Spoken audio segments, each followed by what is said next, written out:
నిన్నెవడు మోసపోమని చెప్పాడు, మేము చెప్తున్నాం కదా, పేపర్లో అడ్వర్టైజ్మెంట్ చేస్తున్నాం అనేక చెప్తున్నాం, అయినా మోసపోతే మేమేం చేస్తాం, ఎక్కడో ఉంటాడాడు అని వదిలేయకుండా తెలంగాణ ప్రభుత్వం సైబర్ క్రైమ్స్ సిన్సియర్గా ఎఫర్ట్ పెడుతుంటే సైబర్ క్రైమ్ డిపార్ట్మెంట్ కూడా రిలాక్స్డ్గా కాకుండా చాలా సీరియస్గా ఎఫర్ట్ పెడితే 5 రాష్ట్రాల తెలంగాణ ఫైబర్ సెక్యూరిటీ బ్యూరో భారీ ఆపరేషన్ చేసి నిన్న నేను ఈ విషయాన్ని ప్రస్తావించాను.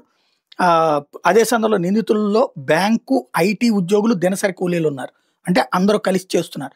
సైబర్ నేరాల మీద యుద్ధం ప్రకటించిన తెలంగాణ సైబర్ సెక్యూరిటీ బ్యూరో గతంలో ఎన్నడూ లేని విధంగా దేశవ్యాప్తంగా ఏకకాలంలో 5 రాష్ట్రాల్లో దాడులు నిర్వహించి 81 మందిని అరెస్ట్ చేసింది. అక్టోబర్లో 25 రోజుల పాటు జరిగిన ఈ భారీ ఆపరేషన్లో అనేక మంది అధికారులు పాల్గొన్నారు. భారీ ఆపరేషన్ సంబంధించిన వివరాలను తెలంగాణ సైబర్ సెక్యూరిటీ బ్యూరో సంచాలకులు శిఖా గోయల్ ఆదివారం ఒక ప్రకటనలో వెల్లడించారు. విదేశాల్లో కాల్ సెంటర్లు ఏర్పాటు చేసి రాష్ట్ర ప్రజల నుంచి 95 కోట్లు దోచుకున్న 41 కేసులకు ఎంపిక చేసిన సిఎస్పి అధికారులు వాటి లింకులు ఛేదించుకుంటూ కేరళ, కర్ణాటక, ఆంధ్రప్రదేశ్, తమిళనాడు, మహారాష్ట్రలో దాడులు జరిపి 81 మంది నిందితులను అరెస్ట్ చేశారు. ఇందులో 17 మంది ఏజెంట్లు కాగా చెక్కులు, నగదు విత్డ్రా చేసేవాళ్ళు 11 మంది, నకిలీ ఖాతాలు నిర్వహిస్తున్న వాళ్ళు 53 మంది ఉన్నారు.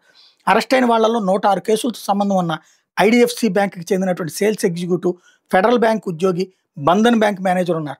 కొల్లగొట్టిన డబ్బు లావాదేవీలు వాళ్ళకి ప్రత్యక్షంగా సంబంధం ఉంది. అలాగే కంప్యూటర్ ఆపరేషన్స్లో డిప్లొమా విద్యార్హత కలిగి ఉన్న వ్యక్తికి 96, చెన్నైలోని కిల్సాక్ ఆడిట్ కార్యాలయంలో పనిచేస్తున్న అకౌంటెంట్కి 31 కేసులు, బీబీఏ చదివిన వ్యక్తికి 45 కేసుల్లో ప్రమేయం ఉంది. బహుళజాతి సంస్థలు అంటే కార్పొరేట్ సంస్థలో పనిచేస్తున్న ఒక వ్యక్తి తన కార్పొరేట్ ఖాతాను కూడా నేరాల కోసం వాడినట్టు వెల్లడైంది. ఐటీ ఉద్యోగులు, ఆరోగ్య రంగంలోని వాళ్ళు, దళారులు, విద్యార్థులు, దినసరి కూలీలు కూడా అరెస్ట్ అయిన వాళ్ళు ఉన్నారు. వీళ్ళందరికీ తెలంగాణలో 128, దేశవ్యాప్తంగా 754 నేరాలు ప్రమేయం ఉన్నట్టు గుర్తించారు. ఈ కేసులతో సంబంధం ఉన్న పలువురు విదేశీయుల కోసం లుకౌట్ నోటీసులు జారీ చేశారు.